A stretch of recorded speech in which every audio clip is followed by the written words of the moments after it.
Hello everyone, how are you all doing? I hope all of you are doing great. So in this video, we will see a sample paper for class 8 new NCERT of Social Science Exploring Society India and Beyond. इसका एक set already मैं कल्याण TV वाले channel जो है उस पर upload कर चुकी हूँ. सो आई होप कि सभी वीडियोस आप लोग देख रहे हैं. उस चैनल पर ज़्यादा वीडियोस अपलोड हो रही हैं. यहाँ पर I will try to post regular now onwards. So sample papers वगैरह यहाँ पर मैं अपलोड कर दूंगी, तो please try to solve that. Okay, और बाकी के सैम्पल पेपर्स या जो वीडियोज़ हैं चैप्टर से रिलेटेड वो उस चैनल पर है कल्याण टीवी पर, तो आप वहां पर जाकर देख सकते हैं. ओके, सो ये 65 मार्क्स का एक पेपर है जिसमें हमने टाइम अलॉट किया है 2.5 घंटे का, है ना. इस तरीके से कुछ सैंपल पेपर आपको आएगा, तो आप देख सकते हैं मैंने यहाँ पर 6 क्वेश्चंस लिए हैं टोटल, जिसमें आपको 65 मार्क्स अलॉट किए गए हैं. पहला क्वेश्चन है करेक्ट ऑप्शंस आपको चूज करने हैं. फिर सेकंड क्वेश्चन में फिल इन द ब्लैंक्स है. थर्ड में हमें 1 वर्ड या 1 फ्रेज में आंसर करना है. फोर्थ में हमें 2-3 सेंटेंसेस में आंसर करना है.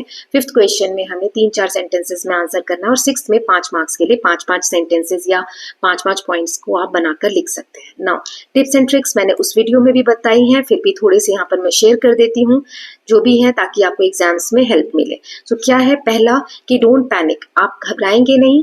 जो भी पेपर आता है उसको बहुत आराम से रीड करेंगे, उसके बाद ही पेपर को सॉल्व करने का शुरू करेंगे. ऐसा नहीं पेपर आया और पहला क्वेश्चन नहीं आता घबरा गए, दूसरा नहीं आता घबरा गए. पूरा पेपर 65 या 100 मार्क्स का है, तो कुछ तो ऐसा होगा जो आता होगा. तो सबसे पहले घबराना नहीं है. दूसरा है गो थ्रू द पेपर. जो भी क्वेश्चन पेपर है उसको एक गो थ्रू करना, जैसे मैंने अभी किया आपके सामने कि फर्स्ट क्वेश्चन में 5 क्वेश्चंस दिए हुए हैं जिसमें 4 में से चुनना है हमें. फिर सेकंड में फिल इन द ब्लैंक्स है. थर्ड में ये है नॉन रिन्यूएबल मुगल एम्पायर. तो आपको पता होगा कौन से टॉपिक्स आपने पढ़े हुए हैं ना. सो इस तरीके से रीड करके पेपर को तब आप ट्राई करेंगे आंसर करने का. ओके, सो यहाँ पर ये क्वेश्चन दिए हुए हैं, इस तरीके से एक ओवर थ्रू ले लेंगे. ठीक है, तो दूसरा पॉइंट है go through. Third is start with the best. जो आपको सबसे अच्छा लगता है उस आंसर से स्टार्ट करना है, लेकिन ऐसा नहीं कि आपने उसको बहुत टाइम दे दिया, नहीं तो पेपर टाइम से कंप्लीट नहीं होगा. तो यहाँ पे सॉरी, ये मैंने क्या पॉइंट्स लिख दिए. यस, ये थर्ड था. Now fourth is time management. 1 number का क्वेश्चन है और आपको बहुत अच्छे से आता है, तो आपने 1 पेज पूरा भर दिया. याद रखिए उसमें 1 ही मार्क्स मिलेगा, उसको ज्यादा मार्क्स नहीं दे देंगे टीचर आपने कितना भी अच्छा लिखा. तो जितने मार्क्स का क्वेश्चन है उस हिसाब से मार्किंग स्कीम के हिसाब से अपने टाइम को अलॉट कीजिए. लास्ट में 10 मिनट्स आपके बचने चाहिए फॉर रिविजन. ओके, पेपर को रिवाइज करना है 1-2 बार. देन सबसे इंपॉर्टेंट चीज है keep your hand writing NEET and clean. ठीक है, हैंड राइटिंग जो है आपकी वो अच्छी होनी चाहिए, ताकि कोई भी पेपर रीड कर रहा है तो उसे अच्छा लगे. ठीक है, नीट एंड क्लीन. एक इंपॉर्टेंट पॉइंट और है, try to include diagram. Diagrams बनाइए, सोशल हो, हिंदी हो, इंग्लिश हो, डजंट मैटर. डायग्राम्स इंक्लूड करिए, इससे पेपर और अच्छा दिखता है. ओके, चलिए पेपर सॉल्व करते हैं. But I will request you कि पेपर जब भी मैं दिखा रही हूँ, जैसे क्वेश्चन वाला स्लाइड है, क्वेश्चन नंबर 1, यहीं पर आपको आंसर करना है. ये नहीं कि डायरेक्ट आगे बढ़ा के और आंसर देख लिया. ठीक, यहाँ पे 5 क्वेश्चन है. Which of the following is renewable resources, coal, petroleum, sunlight या नेचुरल गैस. कौन से इसमें रिन्यूएबल है. फिर दिल्ली सल्तनत की स्थापना कब हुई. 1192, 1206, 1320, 1526. Then which of these is an abiotic resources, forest, coal, water, cow. Then battle of Talikota 1565 में हुआ था, इससे किसका डिक्लाइन हुआ. मेवाड़, विजयनगर, बहमनी या Mughal. Which term means using resources in a way that preserve them for future. Over exploitation, sustainable use, industrialization and depletion. मतलब कौन सा तरीका इनमें से ऐसा है जो हमें ये बताता है कि अपनी जरूरतों को तो हम पूरा कर ही रहे हैं, लेकिन रिसोर्सेज को प्रिजर्व कर रहे हैं, सेव करके रख लें फ्यूचर जनरेशन के लिए. तो इसके आंसर्स मैंने यहाँ लिख दिए हैं. सो इसमें रिन्यूएबल कौन सा है, सनलाइट. ठीक है, दिल्ली सल्तनत कब स्टार्ट हुआ, 1206 में. किसने किया था स्टार्ट, ये बताओ. मैंने पिछले सेट में और दूसरे वाले चैनल पे बताया हुआ है. इसका आंसर आप करो मुझे कमेंट सेक्शन में. Which of these an abiotic resources, abiotic जिसमें प्राण नहीं होते, कोल. फिर बैटल ऑफ तलीकोटा, ये विजयनगर का डिक्लाइन हुआ था. देन सस्टेनेबल यूज मतलब होता है कि अभी आज की जरूरतों को पूरा करते हुए हम फ्यूचर जनरेशन का भी ख्याल रख रहे हैं, फ्यूचर के लिए सेव करके रखें. सेकंड क्वेश्चन है फिल इन द ब्लैंक्स। पहला है dash is wise and careful use of resources. फिर हल्दी घाटी का जो युद्ध हुआ था वो मुगल्स और किसके बीच में हुआ था। कोल और पेट्रोलियम कैसे रिसोर्सेज हैं। कृष्णदेव राय इन्होंने रूल किया था ओवर डैश एम्पायर, किस एम्पायर में। A system of transferring money through bills of exchange was called. एक बिल ऑफ एक्सचेंज होता था जिसके थ्रू मनी ट्रांसफर किया जाता था, वो क्या है वो यहाँ पे बताना है। तो इसके आंसर्स देख लेते हैं। सबसे पहले है कंजर्वेशन। कंजर्वेशन मतलब अगर हम सेव कर रहे हैं फॉरेस्ट को या रिसोर्सेज को, नेचुरल रिसोर्सेज को, तो हम इसको केयरफुली यूज करके बचा सकते हैं, वाइजली यूज कर सकते हैं। हल्दी घाटी का युद्ध मुगल्स और महाराणा प्रताप के हुआ था। कोल और पेट्रोलियम नॉन रिन्यूएबल रिसोर्सेज है। कृष्णदेव राय ने विजयनगर एम्पायर में रूल किया था। मनी को ट्रांसफर करना through bill of exchange is called हुंडी। ठीक है, देन नेक्स्ट देख लेते हैं। थर्ड क्वेश्चन में वन वर्ड या वन फ्रेज में हमें आंसर करना है। नॉन रिन्यूएबल एनर्जी रिसोर्स बताने हैं। फिर मुगल एम्पायर किसने शुरू किया वो बताना है। फिर रेवेन्यू मिनिस्टर कौन था अकबर के समय, उसका नाम बताना है। फिर what do we call resources that are present in limited quantity में और मिलियन ईयर्स लगते हैं उनको बनने में, उस रिसोर्सेज को हम क्या कहते हैं। फिर मेजर पोर्ट सिटी हमें मुगल पीरियड के दौरान का बताना है। तो यहाँ पे आंसर हो जाएगा पहला, पेट्रोलियम नॉन रिन्यूएबल है। मुगल एम्पायर बाबर ने शुरू किया था 1526 में। देन रेवेन्यू मिनिस्टर टोडरमल थे अकबर के समय में। What do we call resources जो लिमिटेड क्वांटिटी में हो, नॉन रिन्यूएबल रिसोर्सेज। एक पोर्ट सिटी बतानी है मुगल पीरियड के दौरान, तो सूरत। ठीक, अब थर्ड क्वेश्चन है, यहाँ पर आपको दो तीन सेंटेंस में आंसर लिखने हैं। दो मार्क्स का क्वेश्चन है। इससे पहला है define natural resources with 2 example and mention 2 की फीचर्स ऑफ मनसबदारी सिस्टम। हमें नेचुरल रिसोर्सेज के 2 एग्जाम्पल्स लिखने हैं और डिफाइन भी करना है नेचुरल रिसोर्सेज क्या होता है, और मनसबदारी सिस्टम के 2 फीचर्स हमें बताने हैं। तो जैसे नेचुरल रिसोर्सेज, पहले का आंसर है, चेंज द कलर, यस, पहले का आंसर है natural resources are material obtained from nature that satisfy human need. जो ह्यूमन नीड को सेटिस्फाई करे और नेचर से हमें कोई चीज मिलती है उसे हम नेचुरल रिसोर्सेज कहते हैं। एग्जाम्पल्स है water for drinking and irrigation, coal for energy production. हमें फिर सेकंड था मनसबदारी के 2 फीचर्स बताने हैं। सो ये सिस्टम जो है मुगल एडमिनिस्ट्रेटिव सिस्टम में यूज हुआ था। ठीक है, and official called mansabdars. Officials जो थे मुगल एडमिनिस्ट्रेशन में उनको मनसबदार उस वक्त मनसबदार कहा जाता था। उनको रैंक्स दी जाती थी और जागीर दी जाती थी, लैंड दिया जाता था सैलरी सोल्जर्स को मेंटेन करने के लिए। It combined military and civil duty. इनकी 2 तरीके की ड्यूटी हुआ करती थी। मिलिट्री यानी अगर राजा कहीं पर युद्ध पे जा रहा है तो साथ में वो मिलिट्री का हेल्प करेंगे मनसबदार्स, और सिविल ड्यूटीज भी हुआ करती थी। जिस एरिया में मनसबदार्स हैं उस एरिया को मैनेज करना भी उनका काम हुआ करता था।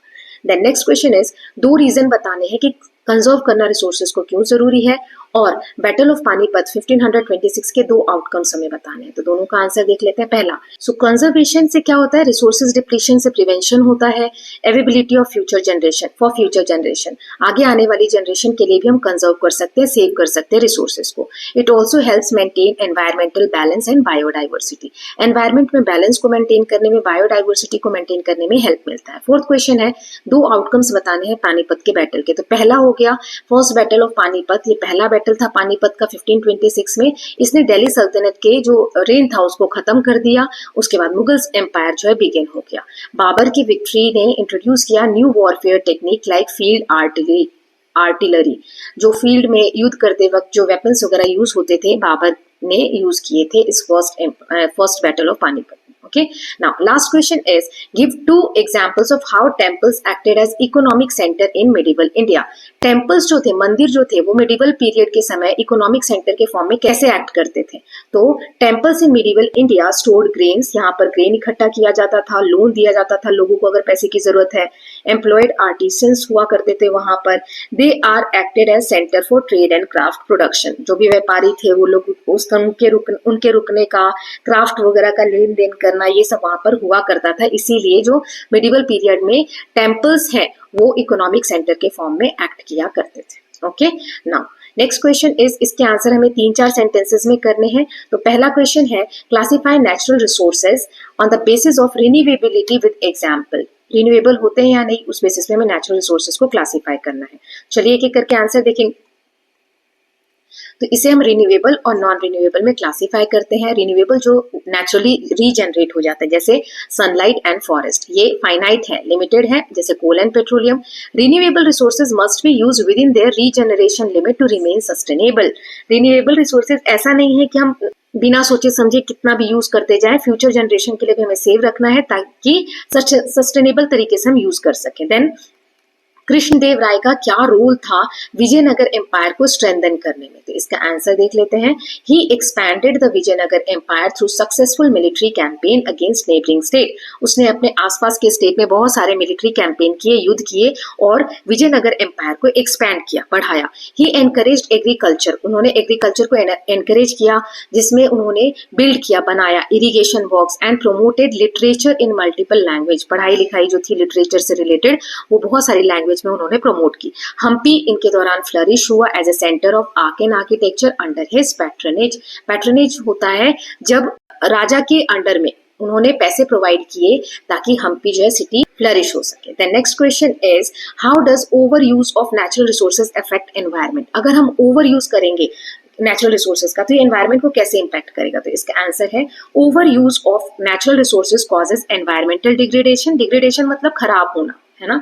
एनवायरमेंट खराब होगा, उसकी क्वालिटी खराब होगी, जैसे deforestation, soil erosion and water scarcity. It also leads to loss of biodiversity and increase the effects of climate change. ये बायोडाइवर्सिटी का लॉस होगा इससे और क्लाइमेट चेंज के इफेक्ट को इंक्रीज करेगा और प्लानेट को लेस हैबिटेबल बनाएगा। हैबिटेबल मतलब रहने लायक। हमारा जो अर्थ है, हमारी अर्थ है, इस पे हम रह सकते हैं, यहाँ का एनवायरमेंट ऐसा है। लेकिन अगर क्लाइमेट चेंज होगा और चीजें सही नहीं रहेंगी तो हैबिटेबिलिटी जो है वो कम हो जाएगी। Then explain 3 main features of Akbar administration. Akbar के समय के 3 मेन फीचर्स बताने हैं। सो उन्होंने एम्पायर को अकबर के समय में एम्पायर पूरा जो साम्राज्य था उसको सूबाज में डिवाइड किया था। हर सूबा में एक गवर्नर हुआ करते थे। मनसबदारी सिस्टम उन्होंने एडमिनिस्ट्रेशन में लाई और आर्मी पे कंट्रोल किया। रेवेन्यू सिस्टम को रिफॉर्म किया टोडरमल के थ्रू। उन्होंने standardise land measurement and taxation policy लाई जिससे कि एफिशिएंसी और फेयरनेस आई। ठीक है। Then next question is give 3 example of regional resistance against Delhi सल्तनत और मुगल। जो दिल्ली सल्तनत थी या मुगल समय का जो समय था उस समय लोकल लोग जो थे, रीजनल जो एरिया थे, वो कैसे रेजिस्ट कर रहे थे, कैसे रोक लगा रहे थे कि हमारे तक ना पहुंचे, उसके 3 एग्जांपल्स देने हैं। जैसे महाराणा प्रताप, उन्होंने मुगल को कंट्रोल करने के लिए रेजिस्ट किया, है ना, मेवाड़ में। और होम्स, उन्होंने मुगल को डिफीट किया सरायघाट युद्ध में 1671 में। Sikh under Guru Gobind Singh opposing Mughal policies and militarising the community. Guru Gobind Singh ने मुगल पॉलिसीज को अपोज किया, मिलिटराइजेशन किया, है ना, खालसा के थ्रू, वो सारी चीजें हैं। देन लास्ट क्वेश्चन इस 5 नंबर का क्वेश्चन है, तो इसमें 5 क्वेश्चन है, 5-5 मार्क्स के लिखने हैं। चलिए ट्राई करते हैं। पहला, explain 5 principle of sustainable use of resources with examples. Sustainable use कैसे कर सकते हैं, तो पहला, रिसोर्सेज को हम कंजर्व कर सकते हैं, है ना। फिर देखिए इसको आप डायग्राम्स में भी बना सकते हैं। पहले एक डायग्राम बनाएंगे तब आगे का क्वेश्चन करेंगे। जैसे ब्रैकेट में आप लिखेंगे प्रिंसिपल्स, ठीक है, इस तरीके से सर्कल कर देंगे। अब इसमें 5 पॉइंट्स लिखने हैं, तो 1 2 3 4 और एक आप किधर भी लिख दीजिए, ऐसे लिख दीजिए, है ना, या फिर इसको आप सही से ड्रॉ कर सकते हैं। एक सेकेंड, 5 पॉइंट्स हैं तो उसी हिसाब से बनाएंगे 1 2 3 4 एंड 5। ठीक है, पांचों ये नाम लिख दीजिए। कंजर्वेशन, ठीक है। फिर है efficiency, then renewable preference,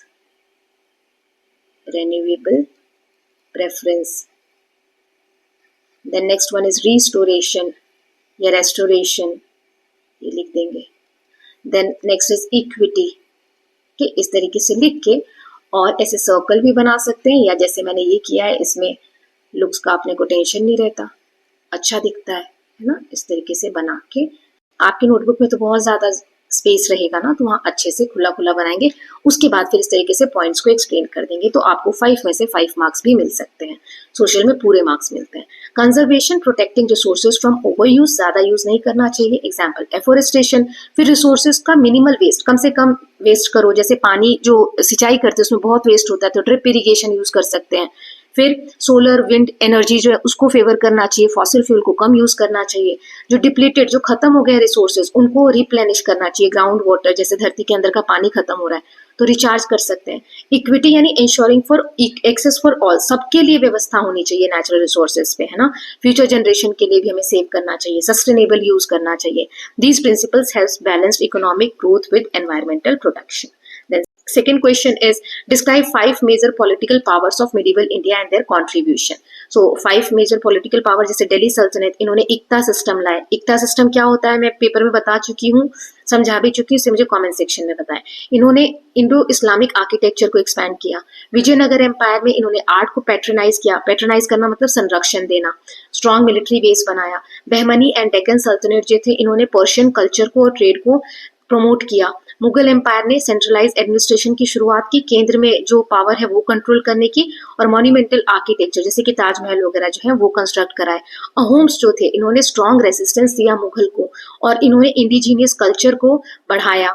indigenous मतलब जो जहां पर है वहां के कल्चर को बढ़ाना, या इंडिजीनियस मतलब वहां की चीजों को ग्रोथ करना. These power shaped India's political and cultural heritage. India के पॉलिटिकल और कल्चरल हेरिटेज को इन सभी पावर्स ने, दिल्ली सल्तनत, विजयनगर एम्पायर, बहमनी एंड डेक्कन सल्तनत, देन मुगल एम्पायर, अहोम्स, इनने इंडिया की पॉलिटिकल और कल्चरल हेरिटेज को शेप दिया. ठीक है.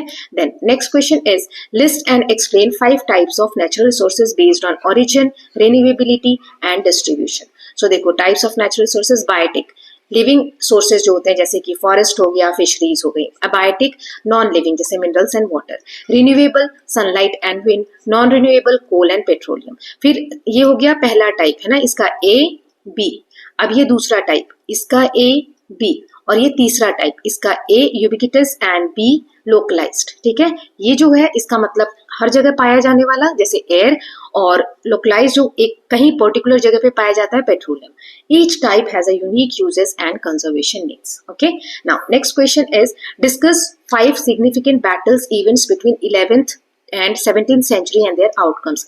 11th और 17th सेंचुरी के बीच में जो बैटल्स हुए उनके आउटकम्स क्या है वो आपको बताने हैं. कुछ इंपॉर्टेंट बैटल्स बताने, इवेंट्स. तो ये 5 मैंने बता दिए हैं. 1206 में दिल्ली सल्तनत स्टार्ट हुआ, यहाँ से मुस्लिम रूल दिल्ली में स्टार्ट हुआ. फर्स्ट बैटल ऑफ पानीपत, इसमें बाबर की जीत हुई और मुगल एम्पायर स्टार्ट हुआ. 1565 तलीकोटा का बैटल हुआ, इसमें विजयनगर एम्पायर का डिक्लाइन हुआ. विजयनगर एम्पायर स्टार्ट कब हुआ था, किस ईयर में, वो ईयर आप कमेंट सेक्शन में बताएं, और किसने स्टार्ट किया था वो भी बताएंगे. 1671 में बैटल सरायघाट, जिसमें अहोम ने मुगल्स को डिफीट किया. 1699 में फॉर्मेशन ऑफ खालसा, सिख का मिलिटराइजेशन हुआ. These events reshaped India's political landscape. Now, the last question is explain 5 key challenges in conserving natural resources in modern time. कैसे कैसे प्रॉब्लम्स आती हैं रिसोर्सेज को सेव करने में, कंजर्व करने में. सबसे पहले ओवर पॉपुलेशन. पॉपुलेशन ज्यादा है इसीलिए high demand of natural resources.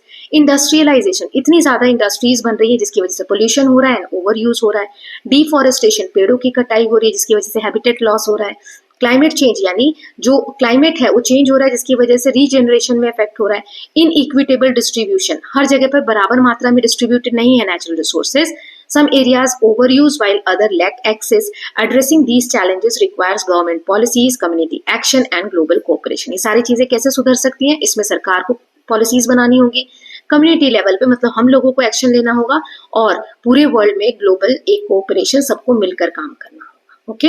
So I hope ये क्वेश्चन पेपर आपको अच्छा लगा होगा. Please let me know if you want any kind of changes और improvement. So with this we are done with this sample paper. I hope you like this video. If you do so, please like and share it, and don't forget to subscribe Janki Study Corner. Thank you so much.